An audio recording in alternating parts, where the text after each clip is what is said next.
नमस्कार, आप देख रहे हैं आज तक, आपके साथ मैं हूं सईद अंसारी। इस बुलेटिन की शुरुआत हम एक बड़ी खबर के साथ कर रहे हैं।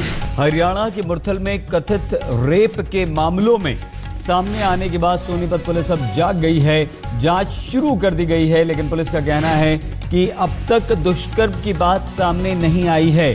पुलिस ने कहा है कि अभी तक कोई इस तरह की रेप, यौन शोषण और दुष्कर्म की कोई बात सामने नहीं आई है। पुलिस की बात माने तो किसी भी पीड़ित ने अभी तक पुलिस में शिकायत दर्ज नहीं कराई है।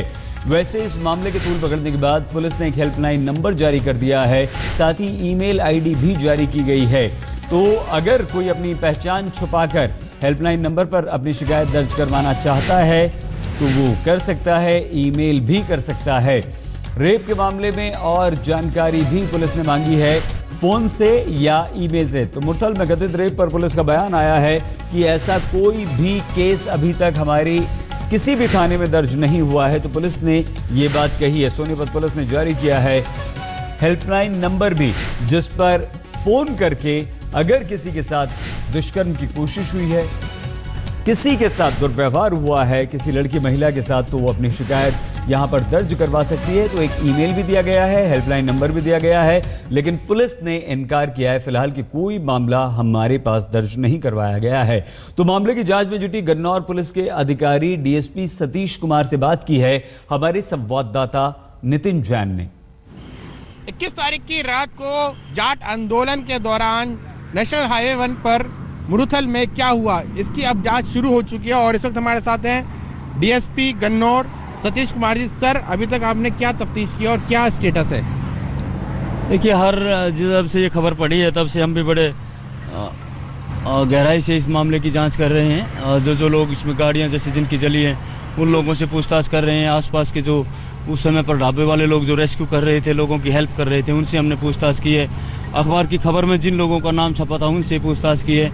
अभी तक इस बात की पुष्टि नहीं हो पाई है कि भाई यहाँ पर किसी से दुष्कर्म हुआ। सभी ये कह रहे हैं कि भाई हुआ है, हो सकता है, ये बातें कह रहे हैं, लेकिन कोई पीड़ित अभी तक सामने नहीं आई है और ना ही कोई चश्मदीद है। जो लोग खड़े हुए थे वो भी ये नहीं कहते जी हमने कुछ देखा। अच्छा, ठीक है। अभी तक आपके सामने कोई पीड़ित सामने नहीं आया है, नहीं कोई चश्मदीद आया, लेकिन ये सर इतने बड़े चश्मदीद यहाँ पर खड़े हैं, ये जो लगे हुए हैं सीसीटीवी कैमरा है, और ये सुखदेव का ढाबा अच्छी तरीके से सीसीटीवी कैमरे से गार्डेड है। एक चप्पा और अच्छी क्वालिटी के सीसीटीवी कैमरे से। क्या आपने अभी तक इनकी फुटेज खंगाली है? क्या उसमें, अगर खंगाली तो क्या उसमें सामने आया है? बिल्कुल, फुटेज हमने ले ली है, चेक कर रहे हैं। अब तक जो चेक हुआ है वो लोग उसमें भागते हुए नज़र आ रहे हैं, शेल्टर लेते हुए नज़र आ रहे हैं, लेकिन कोई दुष्कर्म वाली बात उसमें सामने कोई नज़र नहीं आ रही कि किसी महिला के कपड़े फटे हों या कोई ये बता रही हो कि मेरे साथ ये हो गया है, वो सामने नहीं आया है। लोग भागते हुए, शेल्टर लेते हुए ज़रूर नज़र आ रहे हैं। अच्छा, यहीं से चंद कदमों की दूरी पर वो इंसिडेंट बताया जा रहा हुआ है, बिल्कुल सही है ना? अच्छा, और वहाँ पर हमने खुद देखा कि कुछ कपड़े वहाँ पर पड़े हुए थे, निजी कपड़े पड़े हुए हमने देखे वहाँ पर सड़क पर, और उसके बारे में क्या कहना आपका? हाँ, वो कपड़े ज़रूर पड़े हुए हैं वहाँ पर और उनको हमने फोरेंसिक जांच के लिए उठा लिया है। हमारी फोरेंसिक एक्सपर्ट की टीम ने भी इंस्पेक्ट किया है स्पॉट को, और देखने से वो कपड़े लगते हैं कि वो पुराने हैं, लेकिन फिर भी हम देखने वाली बात पर विश्वास नहीं करते। फोरेंसिक रिपोर्ट भी उनकी लेंगे और वो देखने में ये लगते हैं कि वो कपड़े जो हम घरों में जब पहनने लायक नहीं रहते, फट जाते हैं, तो उनको फेंक देते हैं। नहीं, वहाँ पर डेनिम की जीन्स थी, वहाँ पर कपड़े थे, मतलब ऐसा नहीं है आप कह रहे हैं वहाँ पे हो सकता है पुराने कपड़े, लेकिन डेनिम की जीन्स थी। हाँ, मैक्सिमम कपड़े ऐसे ही हैं। अभी एक लेटेस्ट किसी ने बताया गांव वाले ने कि यहाँ पर गाड़ी लोहार जो होते हैं वो रुके हुए थे, हो सकता है उनके कपड़े पड़े हों। फिर भी हम गहराई से देख रहे हैं, अगर ऐसा कुछ सामने आता है तो तुरंत कार्रवाई होगी। हम इसी काम पे लगे हुए हैं। अच्छा, एक बात बताइए, इतनी सारी गाड़ियाँ जली, सारी गाड़ियाँ क्या वेरीफाई हो गई? सब जितनी भी गाड़ियाँ जली हैं उनके लोगों से आपकी बात हो चुकी है? हाँ, मैक्सिमम से हो गई है। 3-4 लोग बचते हैं, उनसे भी आज शाम तक हो जाएगी। उनमें से भी अभी तक कोई ये कंप्लेंट नहीं कर रहा है कि उनकी महिलाओं के साथ छेड़छाड़ हुई हो। सभी ये कह रहे हैं कि जी हमारे गाड़ियों के शीशे तोड़े गए, हमें कुछ ये भी कह रहे हैं कि पीटा गया, लेकिन दुष्कर्म वाली बात कोई अभी तक नहीं कह रहा है। दुष्कर्म वाली बात या इस तरह की रेप की शिकायत किसी भी महिला ने अभी तक पुलिस से नहीं की है। हरियाणा के मुरथल में नेशनल हाईवे 1 की सड़कों पर महिलाओं के कपड़े मिले हैं। अखबार में यह खबर छपी थी कि जाट आरक्षण के दौरान हुए हंगामे में 21 और 22 फरवरी की रात कुछ बदमाशों ने महिलाओं के साथ बदसलूकी की। आइए हम आपको दिखाते हैं कि आखिर ये पूरा मामला है क्या।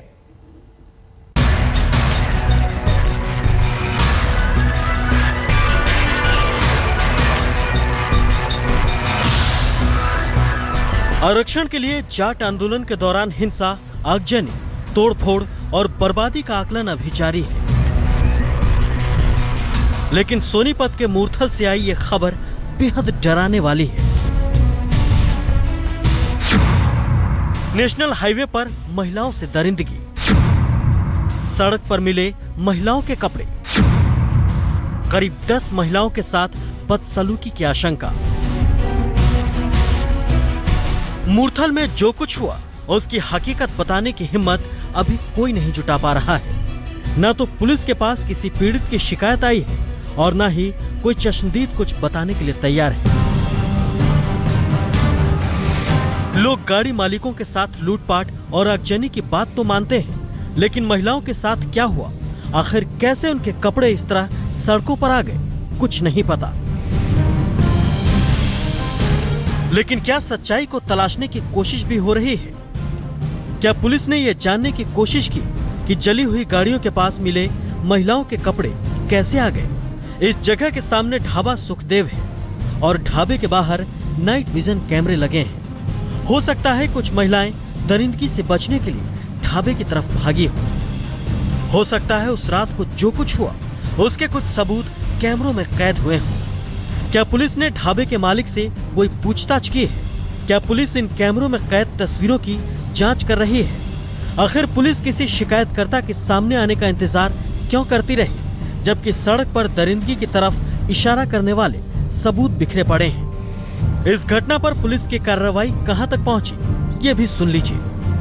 जो एक न्यूज़पेपर की रिपोर्ट थी उसके बारे में कल से ही जांच चल रही है, तो उसमें कई सीनियर ऑफिसर्स ने भी जांच की है और कई इंडिपेंडेंट कमीशन ने भी जांच की है।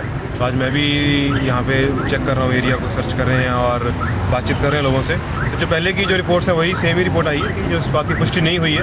ऐसी कोई जो इसमें उस न्यूज़पेपर रिपोर्ट में जो विटनेस साइड किए गए थे, इसमें जो जिन लोगों के नाम थे यहीं खड़े हैं, मेरे साथ ही खड़े हैं। आप लोगों ने भी उनसे पूछताछ की है, मैंने भी पूछताछ की है।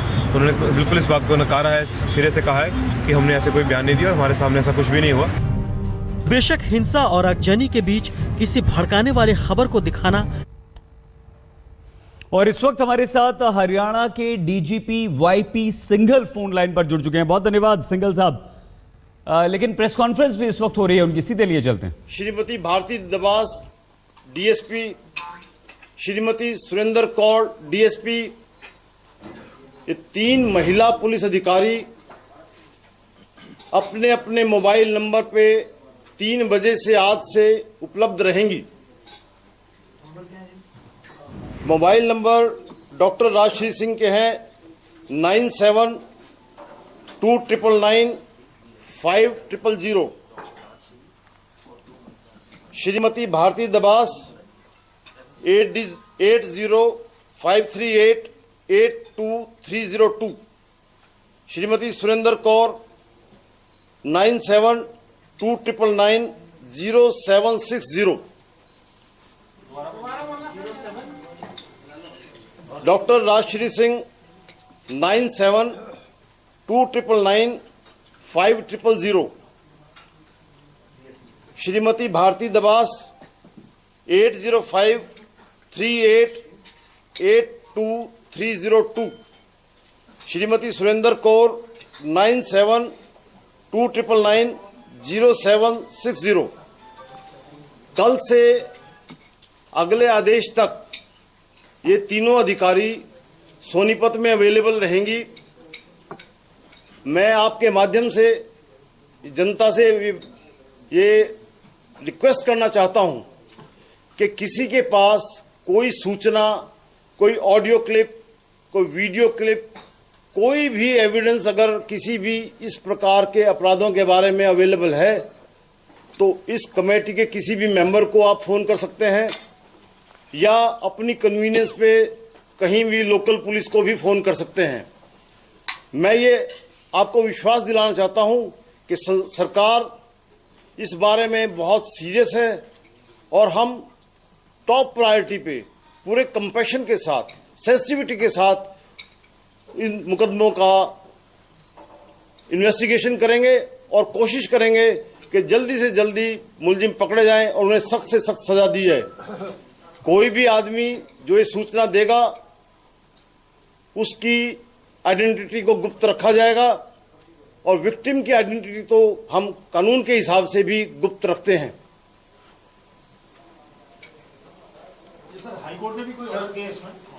हाई कोर्ट ने भी इस बारे में आदेश किए हैं, उन्होंने सीजीएम की ड्यूटी लगाई है, लेकिन हम क्योंकि ये फैसिलिटी 24 हिंदुस्तान में सिनेमा एक ऐसा है जो लोगों की रगों में दौड़ता है। और संयोग से एक दूसरा दृश्य हम आपको चंद सेकंड के लिए दिखला रहे हैं। संजय दत्त पहुंचे हैं मुंबई अपने घर, और ये आप देखिए आज यरवाड़ा जेल से उनकी रिहाई हुई है। Hello and welcome to another episode of Gadgets and Gizmos. My name is Gaurav Preeti, and in this week's episode, I am out eating lunch at a fine dine restaurant, man. Yeah.